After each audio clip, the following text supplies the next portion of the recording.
That was weirdly slick. I'm all upset now that we're going to follow that with chaos. Do what we can. Okay, so I guess that's us. That is us live. Hello, everyone. Welcome to TBRCon2023. And the panel, whose title I have forgotten, but is all about villains, bad guys. Great start. Great start. My name is Anna Stevens. I remembered that much, so that's good. I am the author of the Godblind trilogy, the Songs of the Drowned trilogy, and I also write for Marvel Comics and Black Library, Age of Sigmar, and Warhammer Horror. I shall now introduce my wonderful panelists who are going to cause absolute chaos for the next hour or so. So, Steve. Hi, I'm Stephen Aryan. I'm the author of two epic fantasy trilogies from Orbit. Duology, Quest for Heroes, came out from Angry Robot Books, and I've got a new Persian in Mongol-inspired historic fantasy series starting this July from Angry Robot Books. Great. Michael. Hi, Michael R. Fletcher, author of the Manifest Delusions books, Obsidian Path trilogy, and, some other stuff. Short but sweet. Mike. Hi, I'm Mike Shackle. I'm the author of the Last War trilogy from Glance, the first of which is We Are the Dead, which is a lovely little tale about conquered lands and no hope and where all the heroes die in chapter 1. Great. Short book then. Kay? Hi, I'm K.S. Villoso. I'm the author of the Chronicles of the Bitch Queen trilogy, as well as Legacy of the Lost Mage series. And my next upcoming novel is Outlaw Mage, which was a Kickstarter book that's coming out this August. Great. And Patty. Hi, everyone. My name is Patricia A. Jackson, and I'm the author of a delightfully heretical urban fantasy called Forging a Nightmare. Fallen angels, war horses, nightmares, and all things wonderful with the 4 horsemen of the apocalypse as well. I cut my teeth doing Star Wars back in the day, and I'm hoping to claw my way back into a galaxy far, far away again. So that's me. Amazing. Okay, so this looks like it's going to be a really fun panel. We've got a good, we've got a cat. We've got a cat. It's going to be a great panel. We've got like a really nice wide selection of authors, some with a few more books out than others, which always works out really well on panels like this. So I'm going to jump straight in with question number 1. Which is, give me your favorite book villain and your favorite movie/TV villain and tell me why. And we're going to start with Kay. Oh, thank God. So I couldn't think of a TV or movie, so I'm going to cheat and do video game. And one of my favorite ones is Solus from the Dragon Age Inquisition, and then later on video games. And I just love how this isn't spoilers anymore. We're 8 years after the fact now, but I love how you didn't know he was gonna be a villain because he's part of your party member. You can even have a romance with him. And then later on, you find out that, he's actually this powerful being, or, it's been a few years. I just remember the shock. So speaking of shock, that's why I'm doing my favorite book villain next. It's kind of not on genre, but it's the main point of view from Gone Girl. So that one is similar, where you're reading somebody's point of view and you really sympathize with her, and then you find out that she's actually not so nice. And okay, I love those villains where you're they're not introduced as villains, and it just catches you off guard, and then you're I can see why they would do those things. I wouldn't necessarily do them myself. But then now you watch the train wreck. Yeah. Cool. Okay. Interesting. Michael. For me, I think I'm actually going to cheat and do both with one. It's Tyler Durden from Fight Club, both the book and the movie. Okay. It's you are your own worst enemy. And I love the self-destruction of the entire story.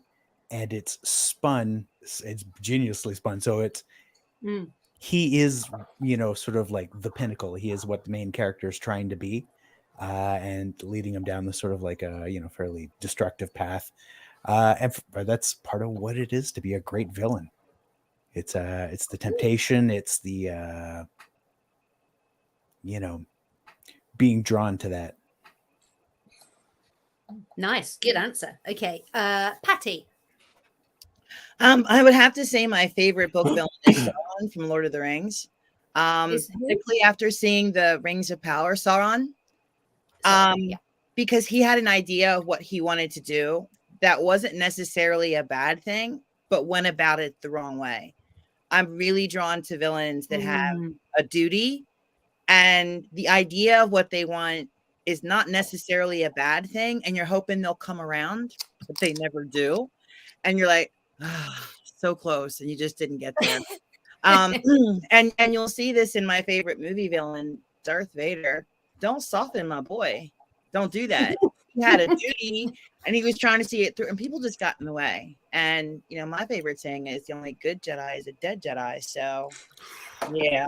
Wow. My shirt says Sith Princess on it, so Sith Princess. There it is. Okay. So yeah, so that's me. Nice. Okay. Stephen. Wow, that's brutal. Only good Jedi's a dead Jedi. Wow. I guess we know what color your lightsaber is. Wow. Hot pink. That's what I was about to say. Yes. Okay. So when you said, what's your favorite villain? I actually went with who's like the worst I can think of, as opposed to my favorite. Anyway. Okay. So Regal Farseer for me from Robin Hobb series is like the worst villain I could think of, because he's absolutely horrible and destructive and takes everything apart, and he hates his own family, and he strips, it's a bit of a spoiler, but then the book's been out like 25 years. He strips his own country, and it's all about him. He's in his own family, he'll try and kill and do all these things too, and it's just, there's no redeeming qualities to him at all. So he's just a politician. Essentially, although he does give slightly straighter answers. But you can understand why he's doing it, because he feels like he's always been second or third best in his entire life, and he wants more, but then that transforms into greed and other things. And he's just a monumental so-and-so. It's not 9 o'clock.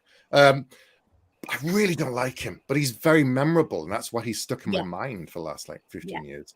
TV and film, I'm going to cheat as well and do Dexter Morgan from the books and the TV show by Jeff Lindsay, because he's a serial killer, but you like him because he's funny and sarcastic and nice and good to animals and has redeeming qualities. There you go. Great. Okay. And lastly, but never leastly. Definitely least. Well, look, I'm going with Darth Vader as well, right? Because I remember sitting in that cinema at a very young age when he comes through those blast doors, through the smoke, in his really cool outfit, just looking mean. And that petrified me, and I loved it at the same time. And I actually think Darth Vader got weakened as a character when we found out he was doing things for, whatever traumatic reasons in his young past. I like that mysterious, faceless, unstoppable bad guy coming through. I really love that.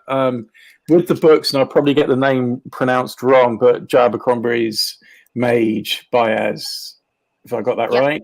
Just because he's so calculating, and he's got everyone working for him that are our heroes, and he's seeing stuff so far in the future that we just don't even know what he's trying to achieve. just that it's manipulating everyone and they're going along with it so easily. I think is amazing. Excellent. Okay, quick fire round. Out of all of the ones you've just named, who would be the ultimate boss? Put them all in a pit and make them fight. Who comes out alive? The guy with the lightsaber. Yeah, Vader. Every time in seconds. Yeah. You think he'd beat Baez? Yeah, I think so. Do you think he'd beat Baez? Yeah. Okay. Probably. Interesting. Yeah. Cool. All right. Lightsaber What about- always wins, doesn't it? Right? You know, Say again. Sorry. the lightsaber always wins. I think.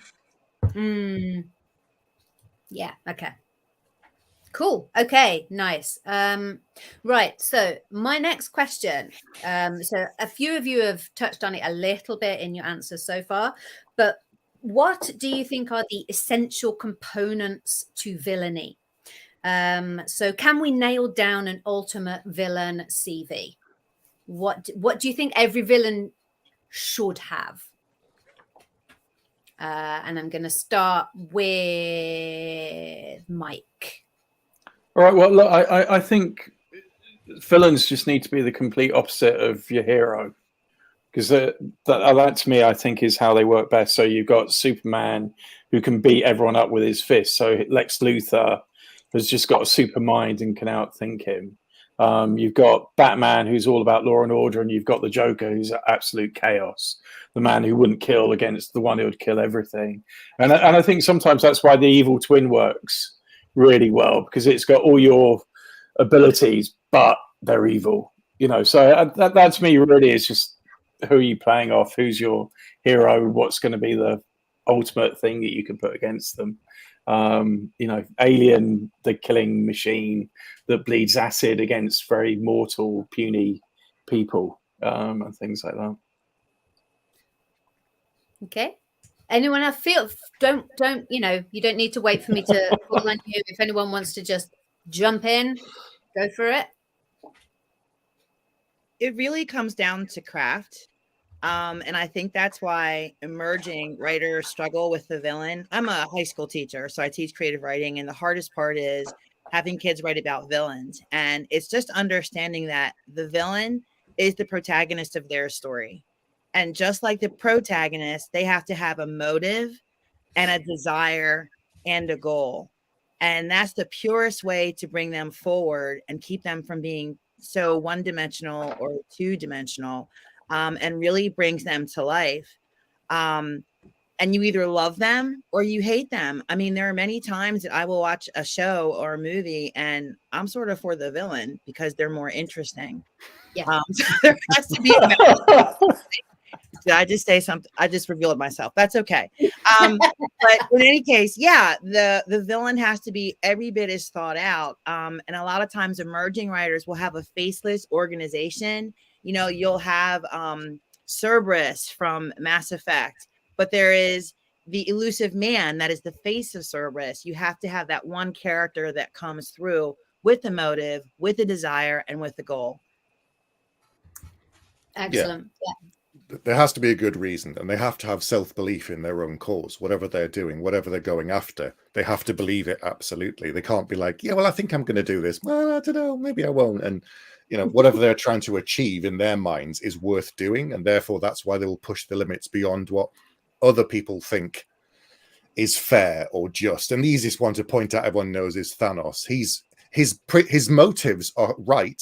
He wants to bring balance, and he doesn't want people to starve. It's the fact that he's willing to kill half of everybody to do it in order so that everyone else can live a much better life. And he's trying to do it in a merciful way by snapping his fingers and not killing everybody one planet at a time, half the population who has been reduced to be doing up to this point. But the way he goes about it, that's probably the most troubling. That's why they call him the Mad Titan. But he's not foaming at the mouth like the Joker running around. He's very eloquent and thoughtful and you know, good at speeches. It's always a valuable villain skill. It's important quality. Monologues. Monologue. Gotta have a good monologue. Come on. It's on the Syndrome CV. It's Syndrome in the Incredibles. He's like, you made me monologue. You got me monologuing. I hate you. I love that bit. Anyone else? What makes the ultimate villain? So this is just the way I approach my own writing, as just jumping off from what Patty was saying. Like I look at it as every point of view is the protagonist, and everything that goes like that forms a hindrance, like a character that stops them, would be the antagonist. And the way I've actually written novels is sometimes the protagonist of one novel becomes the antagonist in another novel. Now, for me, like what really elevates a villain from just like an ordinary, like, pain in the ass, the villain must have, this is just for my own writing, the villain must have the same goal as the protagonist, but is willing to take things to the extreme to get them. Whereas the protagonist would be stopped ideally by like morals or whatever, like, their dad's teaching, something stopping them, nothing stopping the villain. So like that I, in a way, that's why my villains tend to go to the unhinged. Like they get really unhinged, but then not so much that, because they have the same goal as the protagonist. This keeps them together. They they have to keep meeting. Right. So basically your villains, they saw the moral code and thought, nah, that's not for me. Yeah. Right. Okay. Cool. Anyone else? I like I don't want the reader to know who the villain is. That's my favorite thing. If I'm writing two POV characters, they're both as has been said, the hero in their story, but I want to be able to spin both stories so even the reader is uncertain. Like both are striving for something, and if I do it right, you're going to see the train wreck kind of coming. But it's that build to that point where the two clashing ideologies or whatever's going on sort of come together.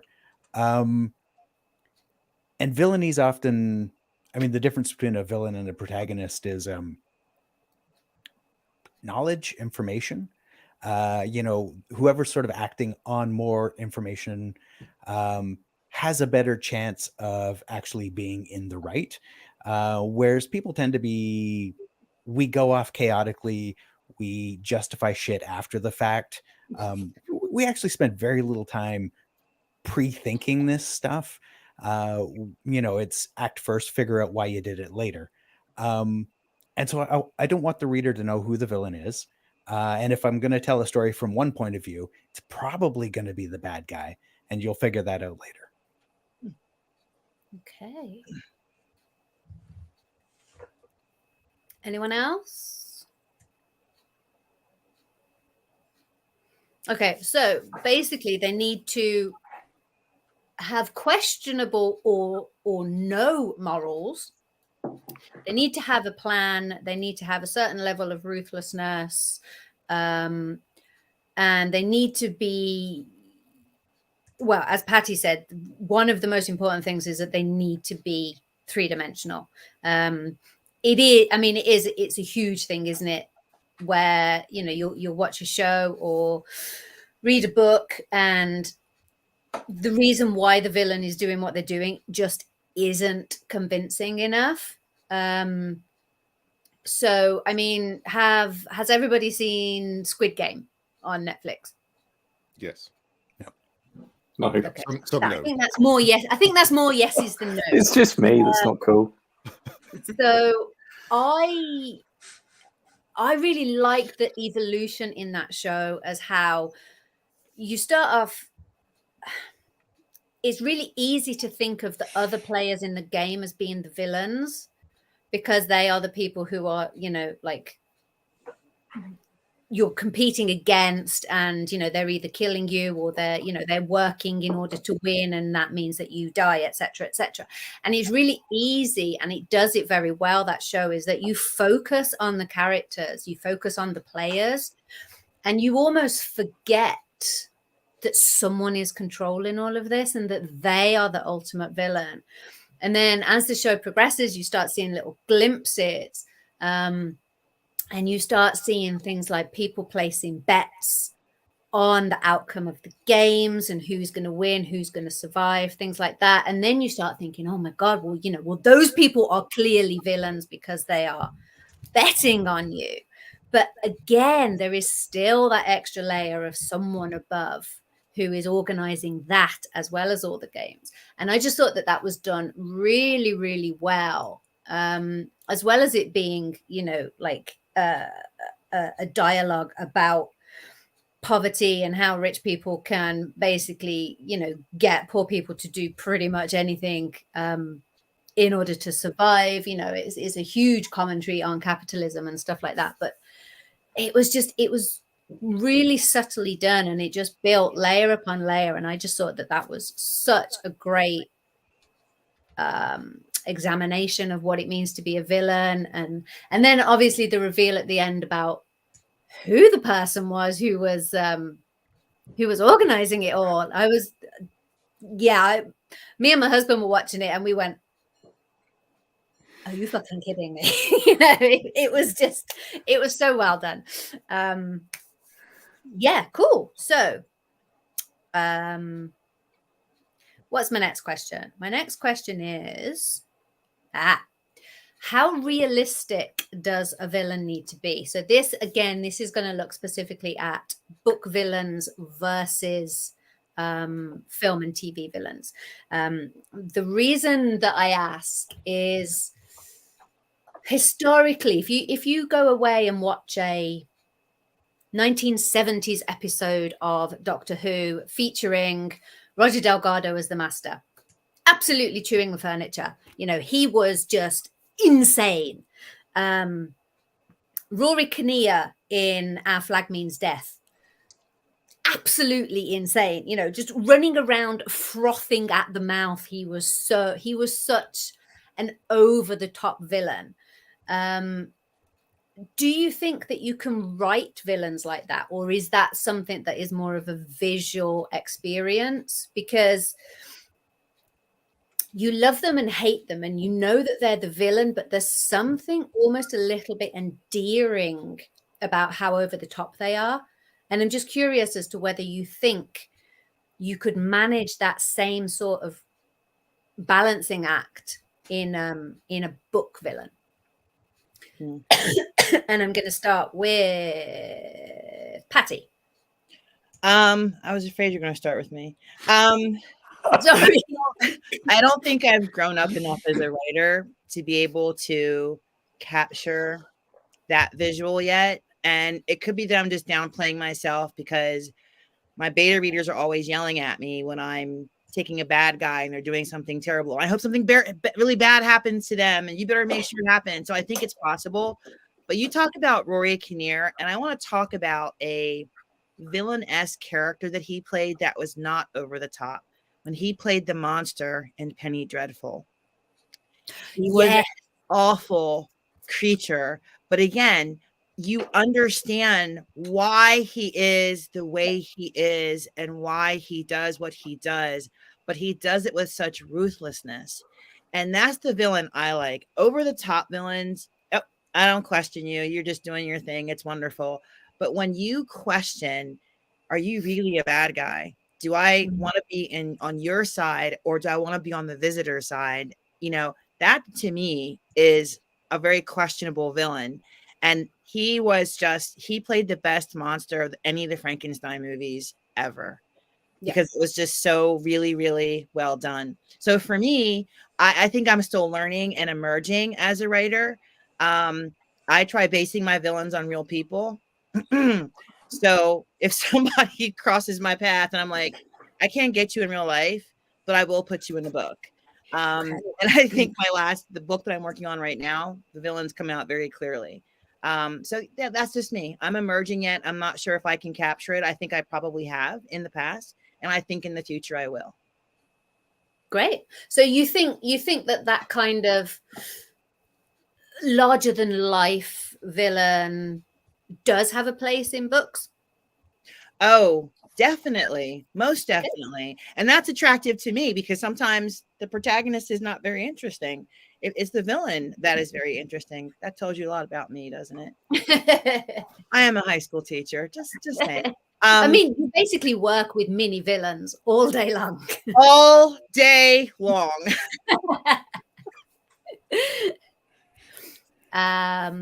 Steve. I think I struggle with really over the top ones. Like the more ridiculous they are, the harder I find to buy into it. If they're so ridiculous they don't even have a reason, or it's not understandable. Like any character, if I can't relate to them on some level and there's no logic, and there's even logic to what the Joker does for all his chaos, you can understand some of what he does, and you can get under his skin a bit. But if they're so over the top and they're just chewing the furniture and it's just completely bonkers, I can't do it. Something like that will take me out of a story, and I'll just put the book down or turn off the TV show, whatever it is. Okay. So I've written a couple of over top ones before, but I've always tried to give them some kind of reasoning. Or if they're absolutely batshit, there has to be something that's caused it. And there was in like my first book, a guy basically swallowed something that he wasn't supposed to, and it kept regenerating. So he thought he was immortal, and he was convinced that therefore he's an immortal. People kept stabbing him. He's like, aha, look, see, I'm totally fine. And he thought he was like the second coming. And it's like, there's a reason for that. Whereas before someone stabbed him, he would have just died. So it was feeding his own paranoia and his own mania. But again, I thought this through. I hadn't just said, yeah, he's just weird. Why? Just cause. And if it comes too two-dimensional, I'll just walk away. So I struggle with comedic villains. Something like What We Do in the Shadows. They're not really villains, but it is comedic. But they're all silly, but they're all evil technically because they are vampires that kill people. But the whole show's built around comedy, so it doesn't really apply. But a comedic character like that in a straight book, I haven't seen it done, so I don't know if I would buy into it. Okay. Anyone else? Shall I pick on you? Well, I think it's really interesting because I actually struggle sometimes when I can relate too much to the bad guy. I kind of like the unstoppable force. One of the most original stories is the monster that's coming to get you, right? And you don't really need to know that, he was a baby monster whose mummy ate all his brothers and stuff. It's just the fact that there's this, alien or whatever it is coming, and you've got to run away from it. But in my book, I have a point of view character who works for the bad guys, and he just loves his job. He really enjoys it, and he's a true believer in the faith. But his power is to heal any injury or wound, but he uses that to torture people. So he'll then bring them back and then keep going. And he was a utter delight to write because there was something really pure about his personality. But I got a note from someone the other day who worked in a mental hospital dealing with psychopaths, and he said this is the most accurate description I've ever read of someone with that kind of mindset, and that worried me because because it came to you so it came but he is so easy to write because he's just so simple in what he does. But I don't know. I think sometimes you just need that, something that just frightens the pants out of you. As a bad guy, I don't really want to understand too much. Just be scared and worried about. Okay.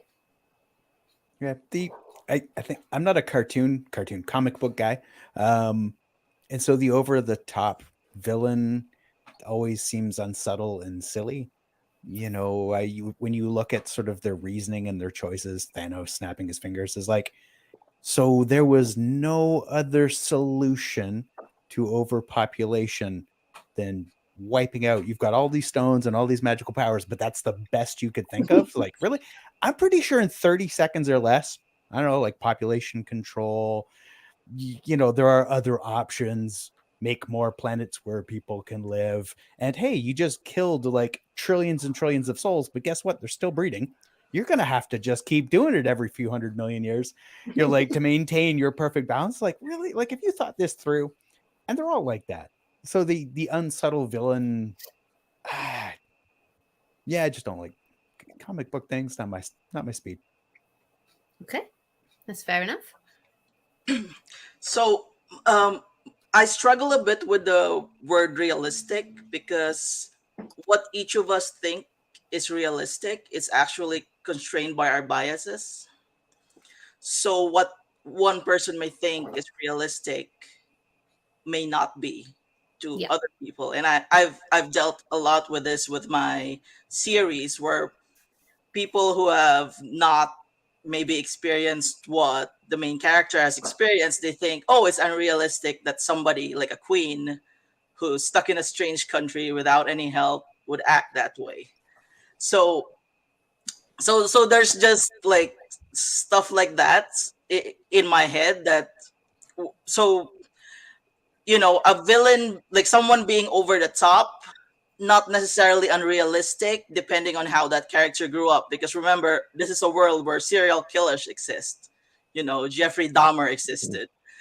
People like that actually existed, and they're real. So it may not be like somebody but it doesn't necessarily mean that in the bubble where that villain grew up, they can't act like that.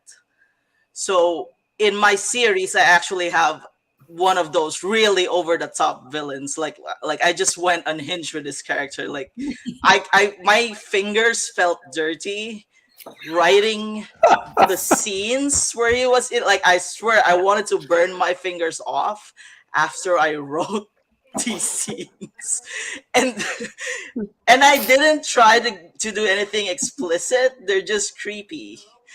But like I think the worst part about this villain is not that he's over the top, but the fact that this person is a person in power.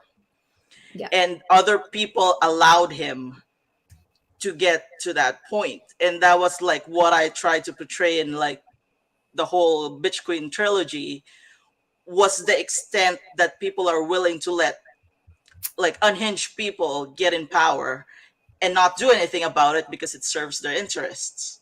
So, whether this person is a caricature or not, and he is, but the scariest part of that is that he gets support. Yeah. And that the main character now like becomes powerless against this, even though she's like, look at him.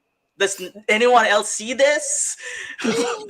So I think like, within the bubble of the story, you just have to make sure that maybe not make sense, but like it's logical for that story, and that there's a purpose. If a villain is over the top, is there a reason why they're over the top? Is like the story is telling it this way. Yeah. So I've done both. I've also done really subtle villains. I really enjoy the over the top ones. There's just again, like I don't think I've ever written anywhere near close to the villain in the Bitch Queen trilogy. I just like my fingers are just. That's author goals, isn't it? Right, to write a scene where you want to burn your fingers off afterwards. Yeah. Like I was still getting DMs like for people who were finishing the third book. I was still getting DMs where they're like, "What is in your brain that you wrote this?" Yeah, I know that feeling. I have a particular scene from my debut novel that still regularly comes up in conversation among certain circles, and I just think, get over it. It was 5 years ago. It's fine. Yeah, great. Okay, cool. Right. So my next question. Oh, and also I would just like to say that, I mean, is it really any wonder that some of us are writing over the top villains when we have all lived through 2016 for the last 6 years?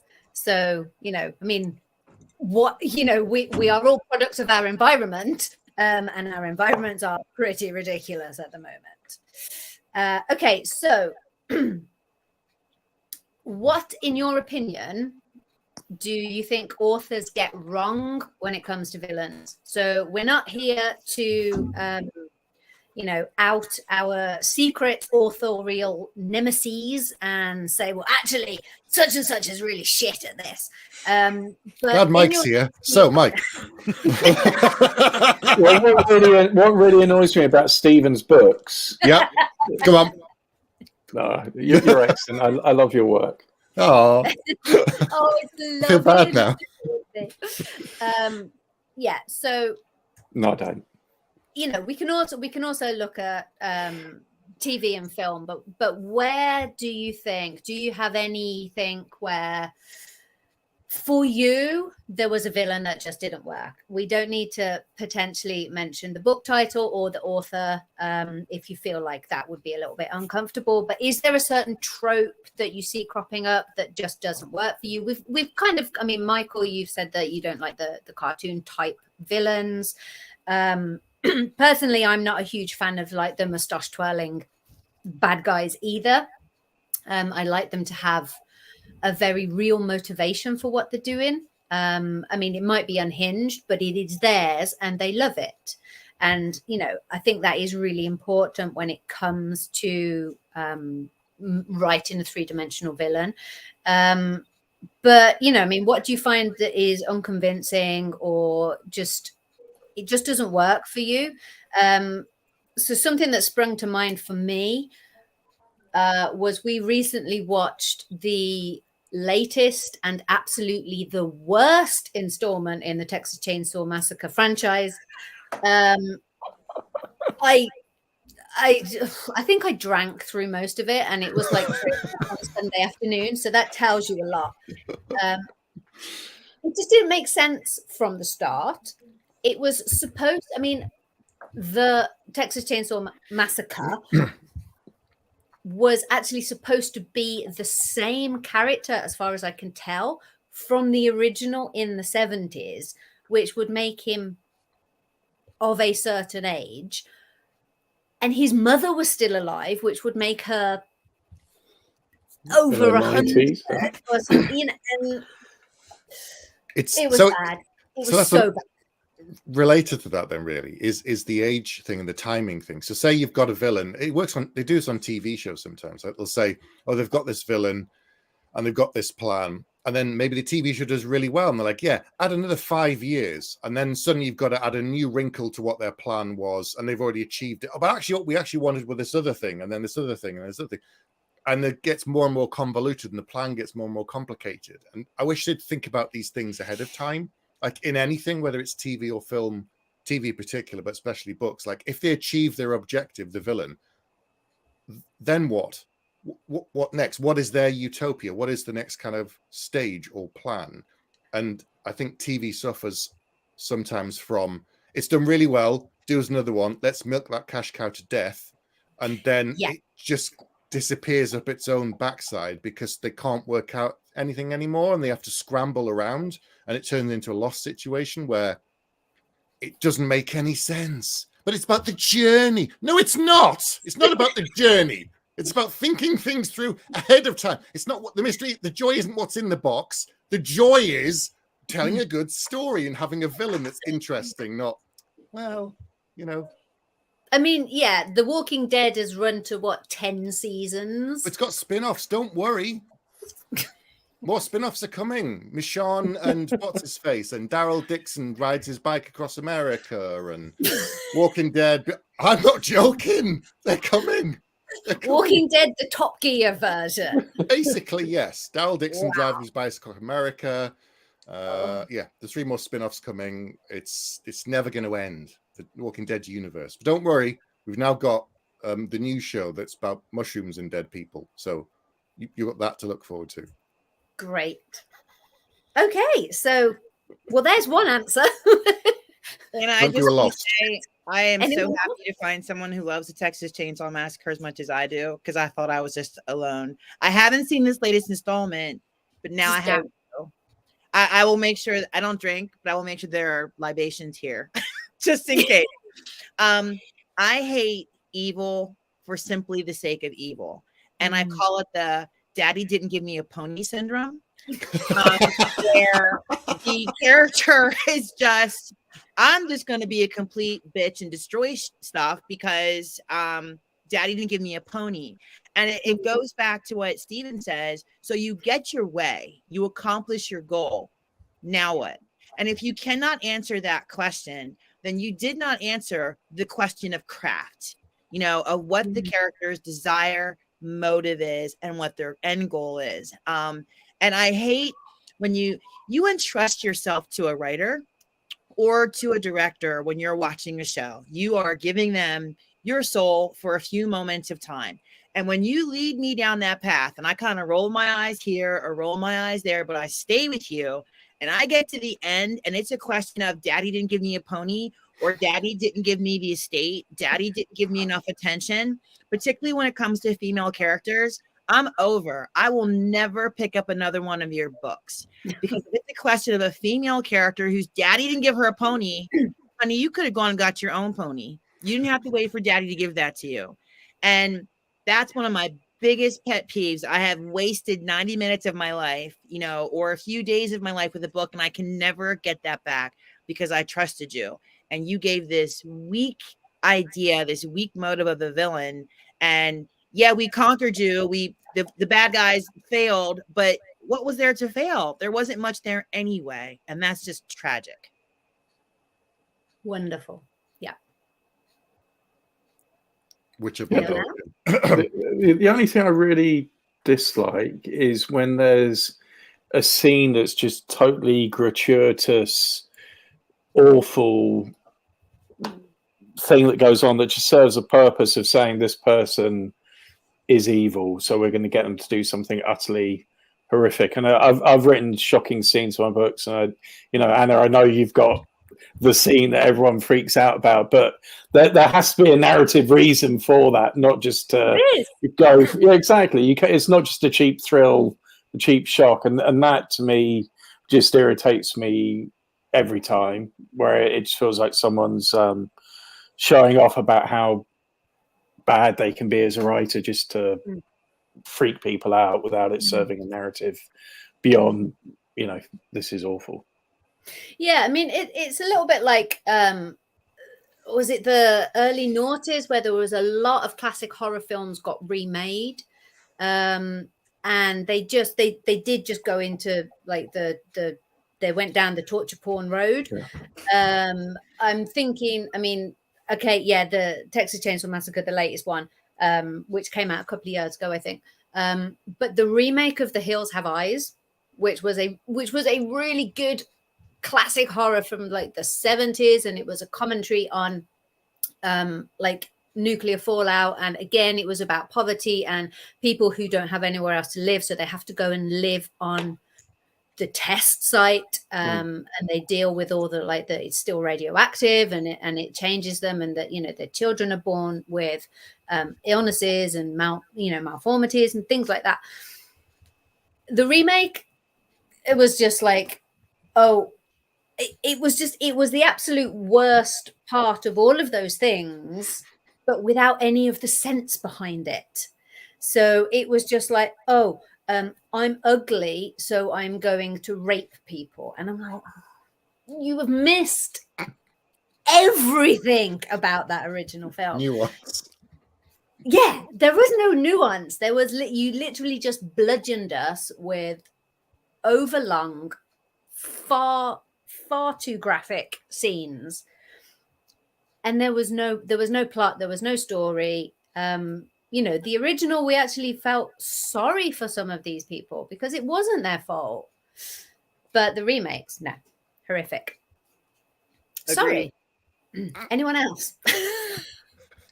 Can we just rant about remakes that we don't like? Can we talk about that? I don't think we've got enough time, Steve. Roadhouse is coming up, and I want to moan about that.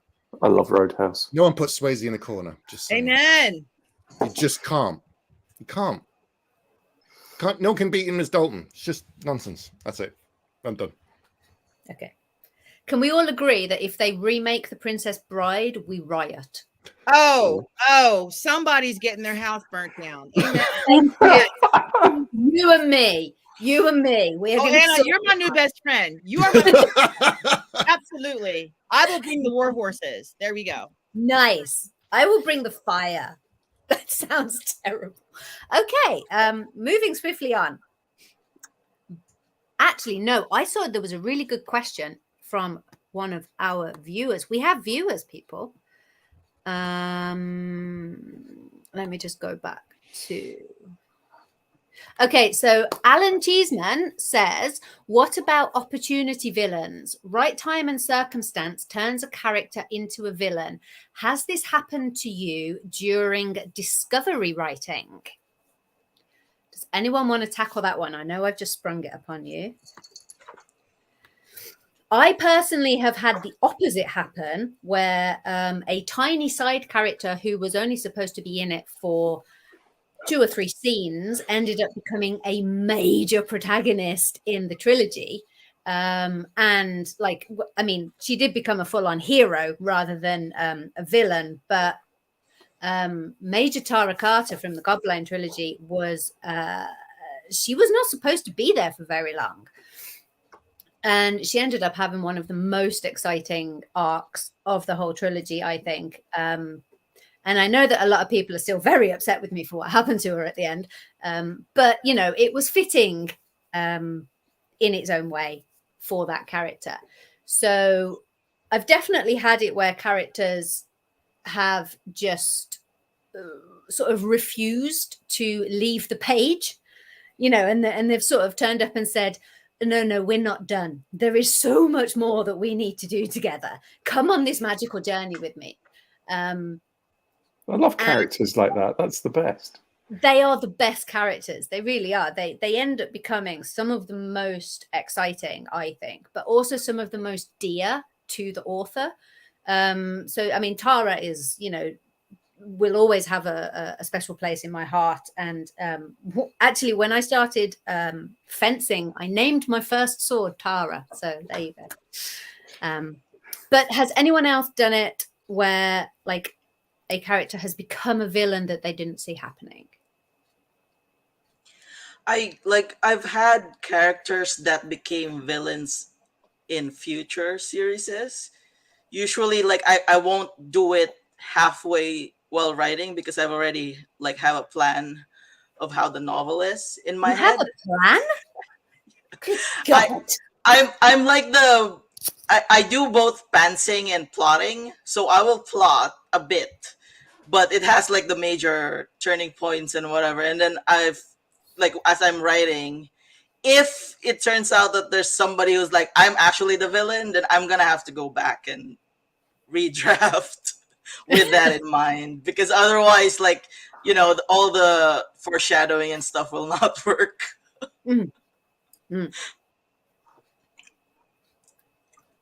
Anyone else? I think it's hard with villains because normally you know who your bad guy is from the you know, bad person from the beginning. But I love the characters that are just, you know, a throwaway name in one chapter, then suddenly they're stomping through, taking over everything. But I think bad guys, because you need that thing for our heroes to push against from the beginning. So to suddenly have that take over, I think you can have characters that want to do the right thing and go about it in just the most awful way. You know, my main character in my book, Tinstra, starts off as a coward. By the end of book 3, she's probably as bad as the baddies are, because she's just in this awful situation. She's making bad choices every time to beat them. And I think you see that in many ways in Andor on TV. There was that great speech at the end where the guy's going, I've become my enemy in order to beat them. No one's ever going to praise me for what I'm doing. But the only way to win is to become as bad as they are. And I think that character progression can happen by accident, is really natural and honest, because where do you draw the line in a war against the ultimate evil, you know, where people that haven't got any lines to cross? Each time you make a decision, it pushes you further into the darkness. Yeah. There's the great line about he who fights with monsters must take care not to become a monster himself. And I think that's true. You can't walk away from these awful situations as pure as you are at the beginning. Yeah, it's the thing that you don't just wake up and sometimes instantly you become a villain. What's that thing about drawing a circle? Like it's a number of very, very small lines. If you zoom in far enough, and eventually it just becomes an arc. And it's the same with becoming a villain. Sometimes it can just be all these little steps along the way that paved the road to hell is paved with good intentions. And another thing, you're doing it for the best reasons, and all these little things. And you're pushing the boundary every time, and then eventually realize you've become that thing that you were fighting against.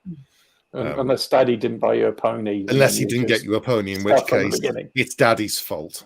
Should have bought you a whole stable full of animals. I mean, God. I don't see a problem with that whatsoever. None.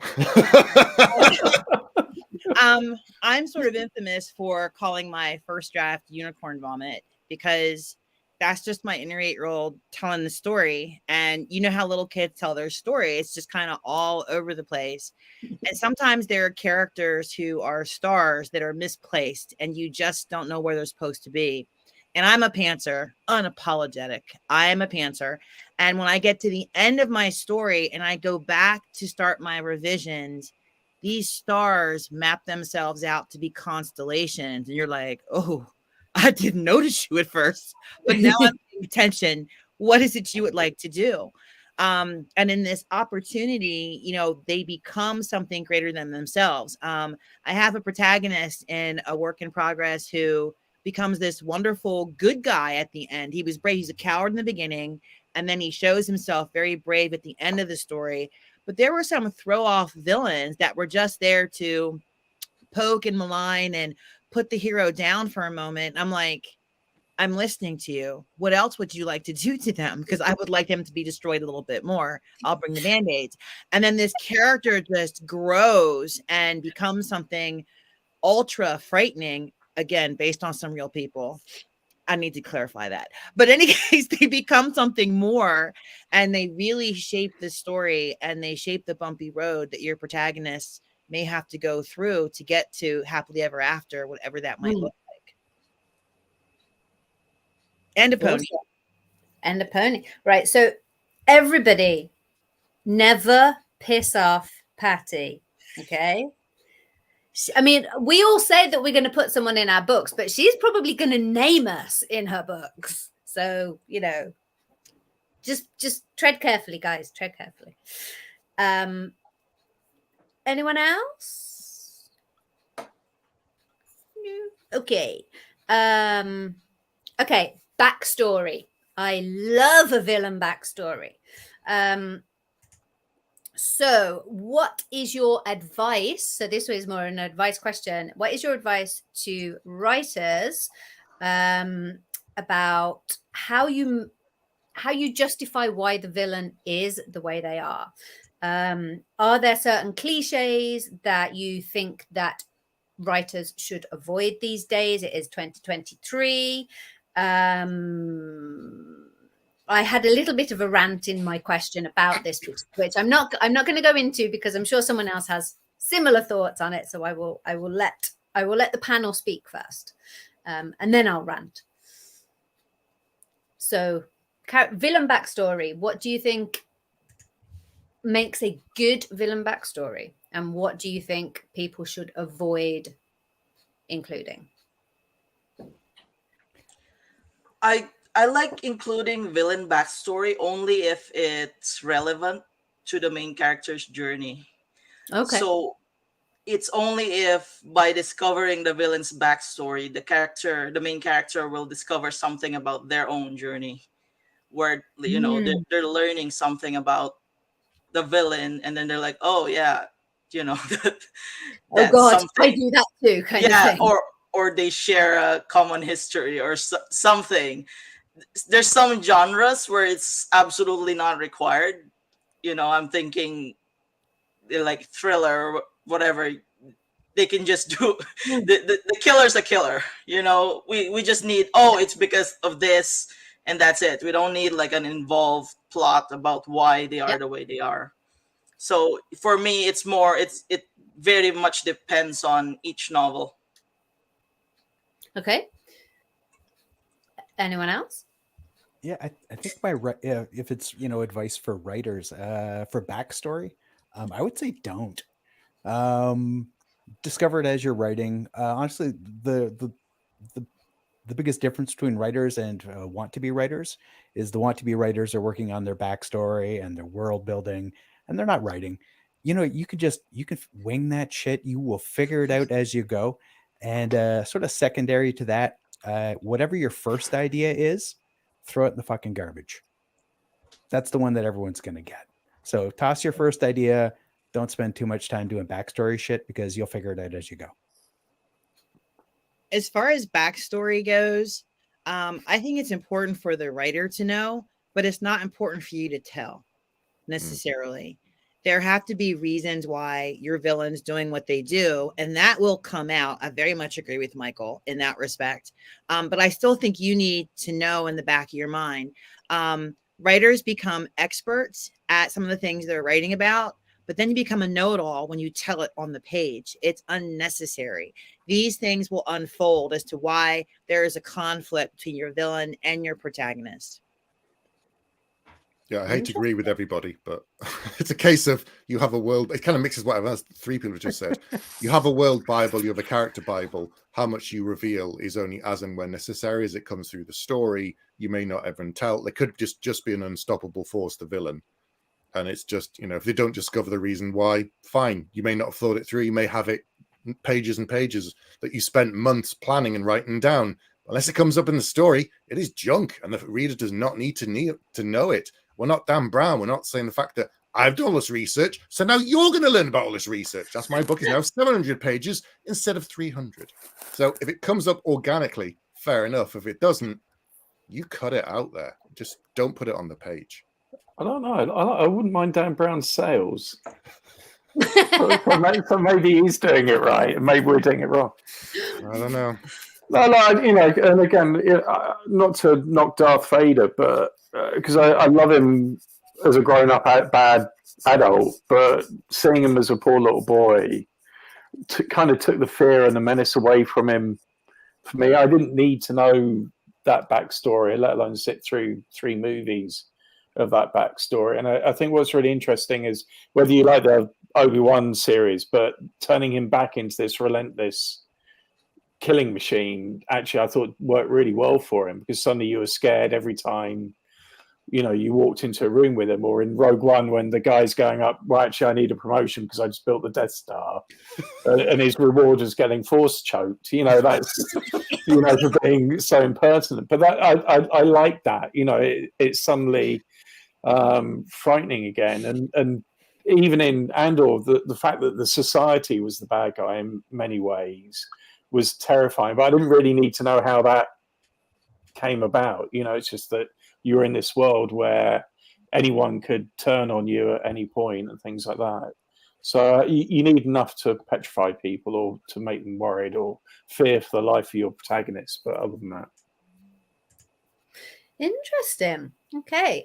So, for me personally, because I write novels with multiple points of view, I tend to write heroes and villains with like sort of an equal weighting.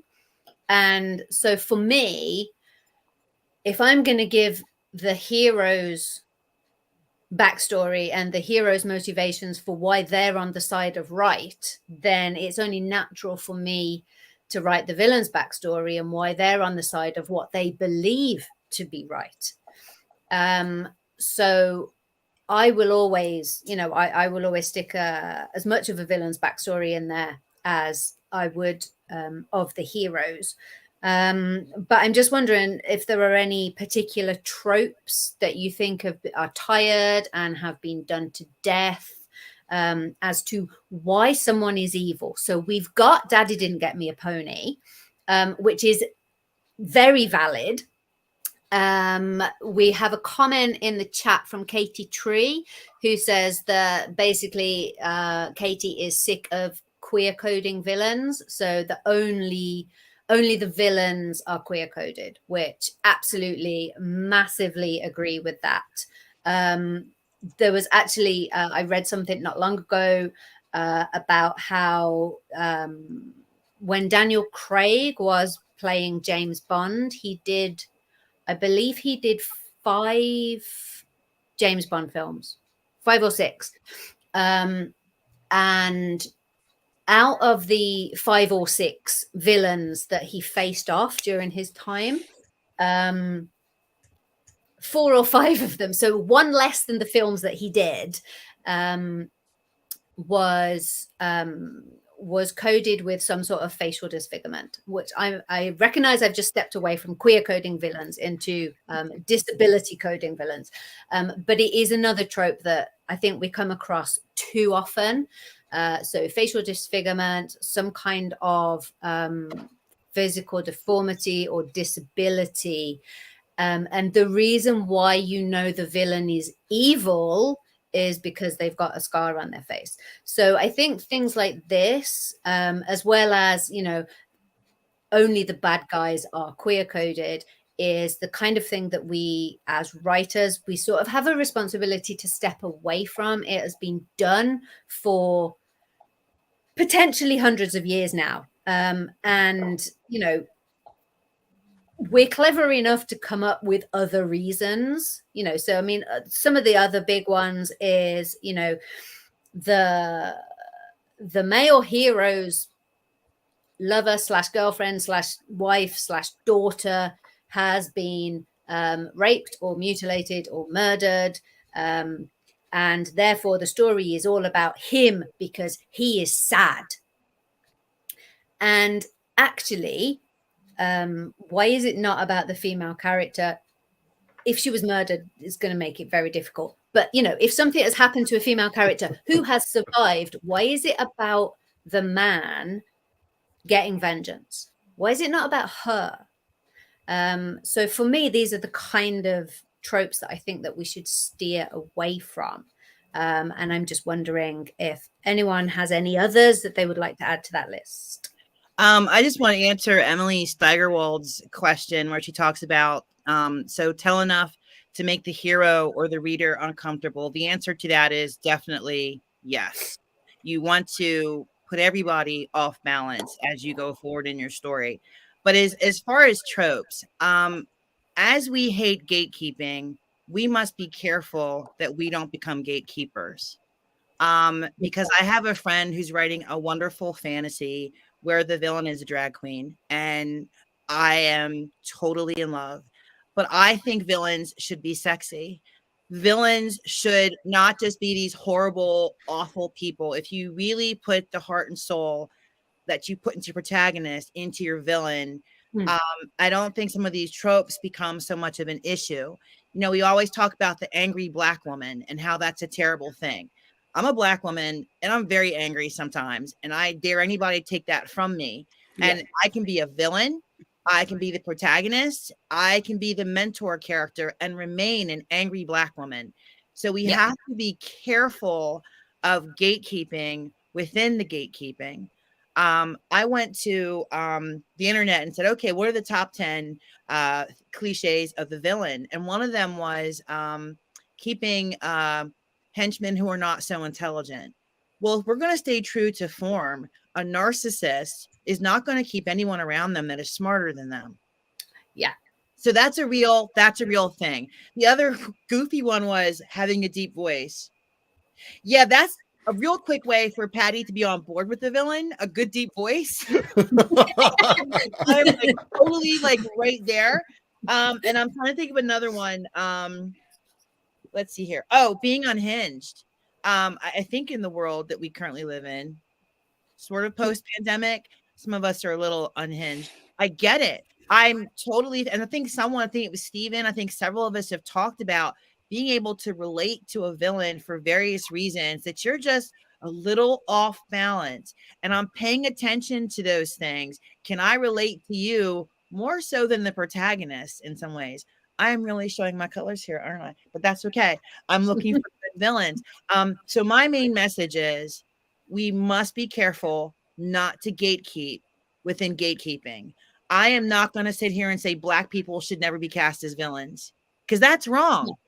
villains are awesome and they should be allowed to be there. And I run a club at my high school. I am an LGBTQ advocate, a fierce advocate. And I encourage my kids to examine where their characters are and where they put their characters and how they cast them in their stories. And I'll just say it one more time. We must be careful not to gatekeep. Yeah, absolutely. I mean, I think I might have been approaching it from the this has been done to death point of view, and just, you know, the we can be a little bit more imaginative. And I think it is, again, for like the beginning writers, it's the media that we consume, the TV shows that we consume that show, like all of those James Bond films, they are all reinforcing a stereotype. And yeah, absolutely, a villain, you know, a villain can be queer, a villain can be disabled, a villain can, you know, but so can the hero. And that's where the difference is, because the villain rarely, the protagonist, the hero, rarely is disabled or rarely is queer. And it's when you use it to signpost evil, that's when it becomes a problem. You know, if you've got a cast of 20 people of color and 19 of them are angry, that's absolutely fine, because it's everyone. But when it's one person is angry and they happen to be the villain, I think that's what I was trying to say. That's when it becomes an issue. But that's when you need three-dimensional characters, right? Yes. It can't just be evil because they're a person of color, or evil because they're queer, or evil because they're disabled. If it's just an aspect of their personality that makes them real, then I think it works. So, you know, James Bond, you know, it comes from very questionable source material in a period of time when, you know, everyone was questionable in what they did. And you know, going back to the opposite thing, you have the perfect man. So here's the disfigured, evil, bald man who, you know, he's evil because he's bald, I think was one of them, you know. So yeah, no, but no, oh, and he loves cats, so he has to be evil. But it's just cheap, right? And I think as you start writing, it's very easy to get into that because you're just still trying to work out how to tell a story and find real people in that. And that's what you need to avoid like the plague. But everyone is different, and you've got to embrace the differences and enjoy the differences, and make sure every character is a real person. And that's what you said. Because you have all these different points of view, they have to be real in their point of view, you know. And that's with backstory and everything. It's all just about making them real. You know, you don't go on a killing spree because you woke up one day because you fancy men and you're a man yourself. You know, that's not. Unfortunately, some people do. But but that's not motivation, right? You know, but your motivation can be that you hate people that are of that ethnicity or gender and things like that, and there are reasons why, and the environment you've been brought up in, and that makes you despicable. But you just got to have real, fully fleshed out characters in what you do. I think. So sorry, go ahead. I think for beginner writers, my advice would don't be scared of tropes, but commit. And by that I mean, don't just pick a trope and then just like kind of do a shallow version of it. And then so if you're gonna pick a trope, really understand like the logic behind, you know, your choice, and then how it relates to the narrative you're trying to tell, so that if you do have, even say if you fridge somebody, why that person, like really focus on the you know, the repercussions of that, right? Focus on the character that you fridged. Maybe you show her family, maybe you show them getting angry at the, you know, we're in a bad, like in a bad media, it would focus all on his pain. You could now focus on the pain radiating from that fridge character and all the other characters. Maybe she has sisters. So there, like, in my opinion, there are certainly lots of, like, countless ways to approach tropes. Like, personally, I love tropes because they make something easier to market. Like, you can just throw the tropes in, and people are like, "Oh yeah, I kind of like that trope." But I really love, like, breaking them down, like really committing to what the trope is and just, like, fleshing it out from every angle. So, for beginner writers, go ahead, just make sure that you commit. Whatever you do, there's repercussions for that. Follow through. Great. Yeah, absolutely. I mean, tropes become tropes because they work.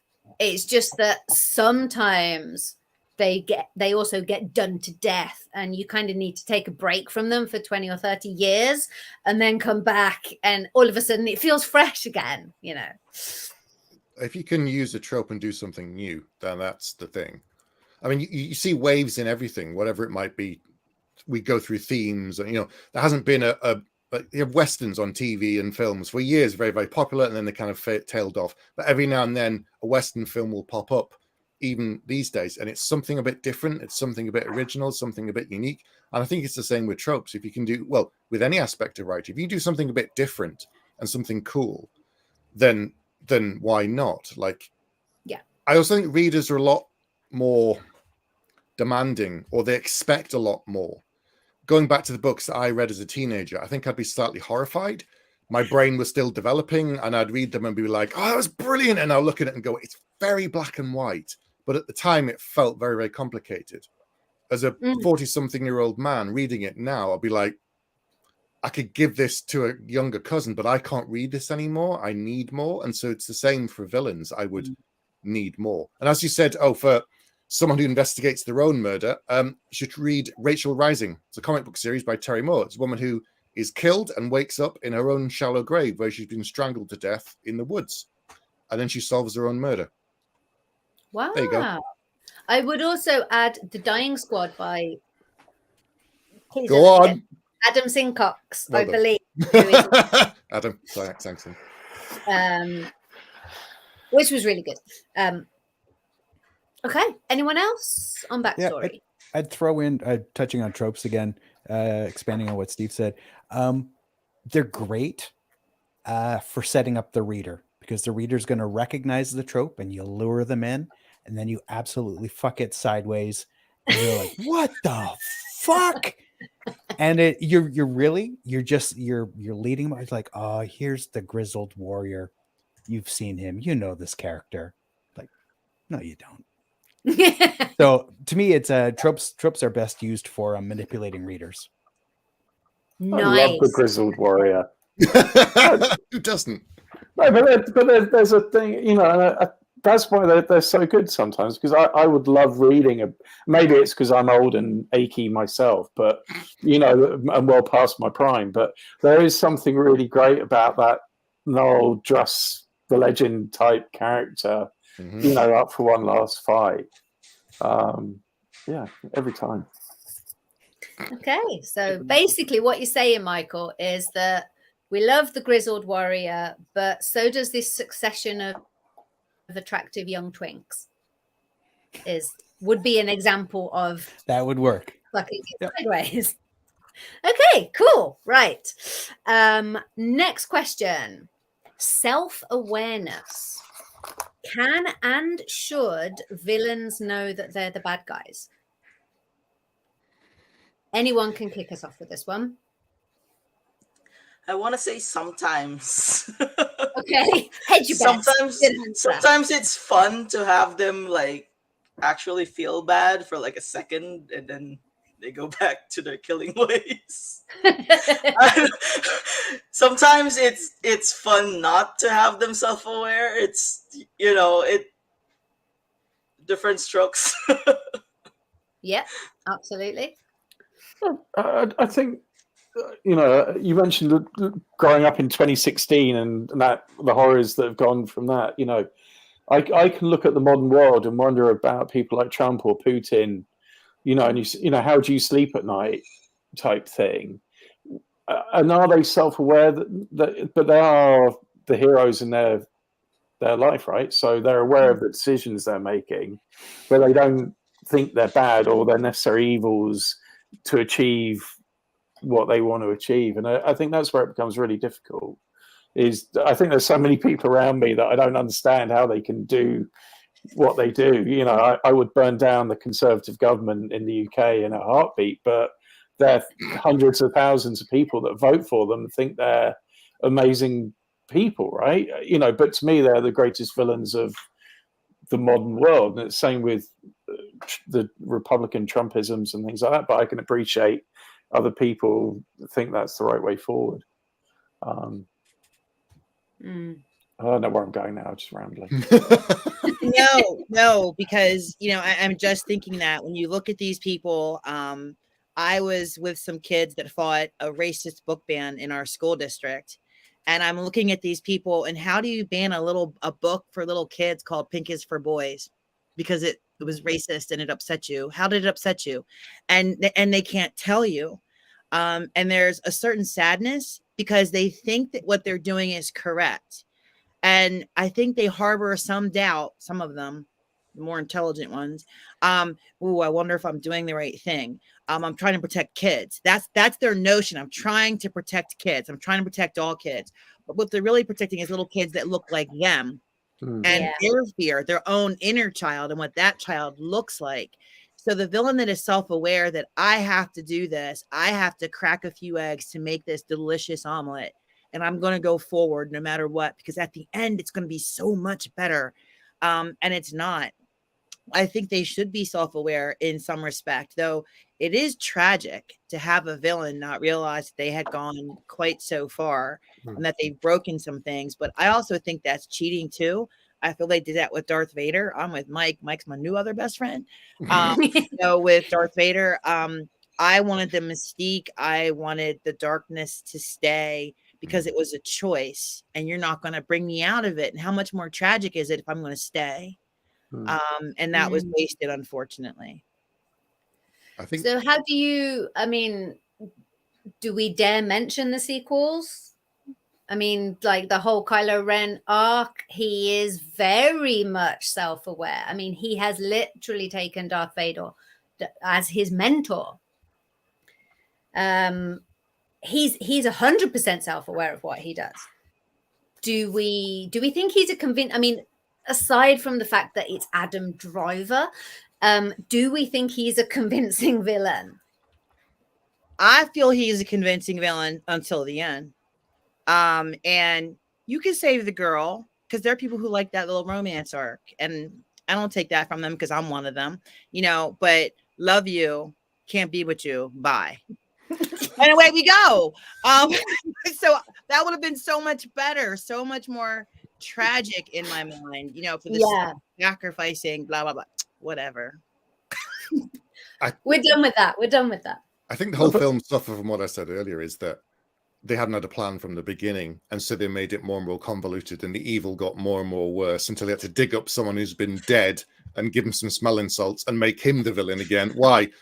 Well, just cause. And so I lost any interest after that first film when it just disappeared up its own backside. Stephen, you just make that hurt so bad. You're welcome. That is the problem, though, because like Kylo Ren at the end of the second film, he's cast the girl away, right? He's already killed his dad in the first one. He's now cast off the girl he loves because he's after power. And then the third film, they're like, well, actually, no. You know, they're playing ping pong with the directors, and they should have just committed to it. And you know, how bad can you be in the third movie? He should have been the villain and not, you know, a bad boy come good again.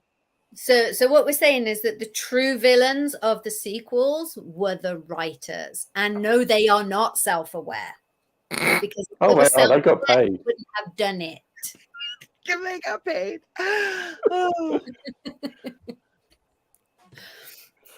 Anyone else? Do you think your villains should be self-aware that they're the bad guys? Do you think there's a place for villains who are like, I am so fucking evil and I love it? Are we going back to the villains that took furniture? Yeah, we're going back to comic books again, aren't we? I think it's also to do with who's around the person. Like you're talking about the political aspects. If people keep telling them what they're doing is the right thing, even if they have any doubts, they'd be like, well, actually, all these people are saying I'm doing a really good job and I should be doing more of this. And look at all these people wearing hats that have slogans on that I think are great, that I've come up with. More of this because people are saying it's a good idea. Yeah. Whereas if they're sat in a room by themselves and there's one person going, you're doing the right thing, versus an arena full of people, that's obviously going to infect their psyche and their mentality. And yeah. So like the film, has anyone or everyone hopefully seen Don't Look Up on Netflix about the meteor? Nope. That is like, it's a great film. It's an awful film. It's like two astronomers discover a meteor that is going to crash into Earth in 9 months, and it is going to wipe out the planet. And the story is about how they are trying to get the truth out to the world. And the president of the United States is like, oh, no, we've got a re-election coming up. We don't want to be worrying people during re-election time. And it was one of those films that I was like, oh, this is quite funny. And obviously it's going to have a happy ending. And then it just went on. And I was like, this film is not going to have a happy ending. They can't be doing what they seem to be doing. And it was like watching a slow motion car crash. And it was masterfully done. It's an absolutely great film. But I was like traumatized by the end of this film, because I was like, people really are that fucking stupid. Like, they are literally that stupid. You know, you've got like Ron Perlman's character shooting a gun at the meteor because he's an American man, and that's the kind of thing that they do, you know. And everyone needs to go and watch Don't Look Up if you haven't seen it. Sorry, I digress. Okay, so we've only got a few minutes left. Right, so I am going to throw my bonus question at you. I hope you have all thought about your answer for this one. Okay, so what is your such and such character is actually the villain of this story, change my mind? Or conversely, such and such a villain is actually the hero of this story, change my mind? Who wants to go first? Yeah, let's look at Star Wars, since we've been talking about that a lot. Cool. The Sith are on and on about the Jedi are on and on about balance, whilst trying to wipe out the Sith. If anything, they should be like, you know what? We're kind of we're not. There are way more of us than them. We need to start a Sith breeding program to achieve balance in the universe. But they're not. They're like, let's kill them all. It's like, where's the balance there? Makes no fucking sense. Okay, so the Jedi are the bad guys. The Jedi are the bad guys.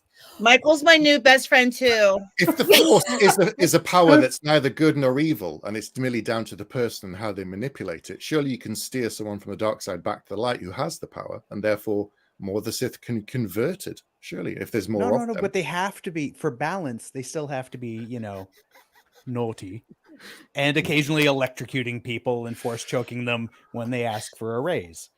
It's balance. If everyone's a good guy, that's not balance. That's very heavily weighted on one side. The Jedi really let us down. Repressing your emotions surely is not a good thing either. That can't be healthy. You talk to repress your emotions and not have relationships with people and all this kind of stuff. I'm like, this is why the Jedi are extinct. They haven't worked out. They don't have any relationships. There's not going to be many more. Has no one given them this speech about the birds and the bees? Anyone? It's like you need to, things have a natural way. And if you don't do any of that, that's why there's no Jedi these days. They spend too much time playing with their lightsabers. So, Yep. Thank you, all of you. Restored your faith in villainy. He has made so many friends on this panel. I'm going to quickly go with Cobra Kai and Danny Russo.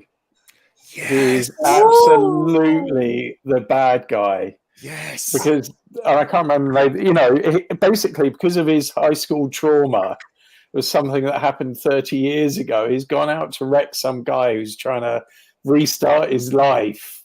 and get himself sorted out right. He's actually gone out of his way to destroy his life, his business, and everything else. And we're supposed to think he's the good guy. Oh my God. I And can't he is Watch argue. the Karate biggest Kid. You'll see. asshole. You'll see. They're having a Yeah. nice, chilled out party on the beach with his friends, playing some music, and this cocky young guy, Danny Russo, comes up, starts a fight with Johnny for no reason, embarrassing him in front of his girlfriend, knocks over his boombox. He's the villain. Yeah. He's the villain. Mike, thank you for choosing someone who wasn't necessarily on the sci-fi fantasy spectrum, because my favorite conundrum is Ray Donovan. And Ray Donovan is this fixer for Hollywood. He does terrible, terrible things. He kills people. He buries the bodies, you know, for his clients. He's trying to take care of his family. He cheats on his wife. He's not the best dad while trying to be the best dad. And I think he's a hero, but he does these awful, awful, terrible, irredeemable things. And I forget what season it is, but you find out that he was molested by a priest, and he's being forced to repent. He's being forced to confess this. And it was like this weird moment of exorcism where he beats the priest who's pleading with him to confess what he's done. And it was a terrifying moment, almost like watching The Exorcist. And he's a conundrum to me because I want to call him the hero, but I already know I'm jaded. But clearly doing horrible, villainous things throughout the entire television show. And if you've never seen Ray Donovan, highly recommend it. But that's just brilliant writing, though, isn't it? That's just that you can like him so much, even though he's doing these awful things. Yes. Yeah. Michael's back. I'm back. I felt. Okay, so we've got about 2 minutes. So, Kay, do you have one? I was gonna say Sauron, because you made this thing and you put all your love and heart into it, and then these people keep trying to steal your thing, and then they wanna they ganged up. They're trying to destroy it. I just want my ring and you back. just want it back. Okay. Controversial, but I haven't. Yeah, I can see your point. Absolutely. Ring Star Destroyer. Come Well- on now, Kay. Come on now. Related to that, I would say, the heroes you might think are the writers who brought the Rings of Power back. Having watched that first series, I clearly think they are now the villains, due to the quality and the story. I quite enjoyed it. I did too. But Oh, I knew you there were did it. problems. There were problems. Mistakes were made. Yeah, not giving the elves long hair was a mistake. I think it's more than long hair. Going for the 80s sort of That was such blow a dry shower. look was anyway. Michael, do you have a? Oh no, anyone who hasn't answered?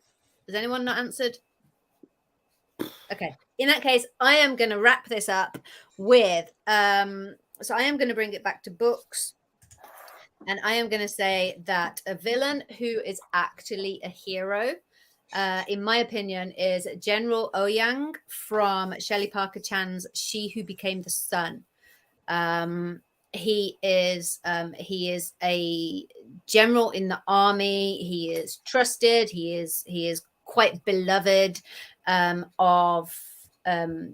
of the ruling family and the whole put. But there are several reasons for why he is in the place that he is and in the state that he is, and he ends up doing something very shocking.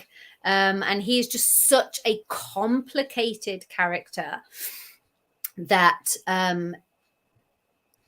everyone looks at him as the villain. And I think, no, you were 100% justified, sweetheart. You go and stab that man in the face. He deserved it. He was a bad man to you. So General Oyang is my villain who is actually a hero. And it is hour. So I think that we are done and we are probably going to get cut off in about 10 seconds. So I would just like to thank all of the wonderful panelists. It has been a huge amount of fun. I hope everyone enters the Broken Binding competition thingy that we saw at the start. And please also add all of these wonderful authors to your TBR list if you do not already own at least one of all of their books. And that's it. Thank you very much. We're heading Thank out, you, everyone. Thank you. See you all again. How do we stop this?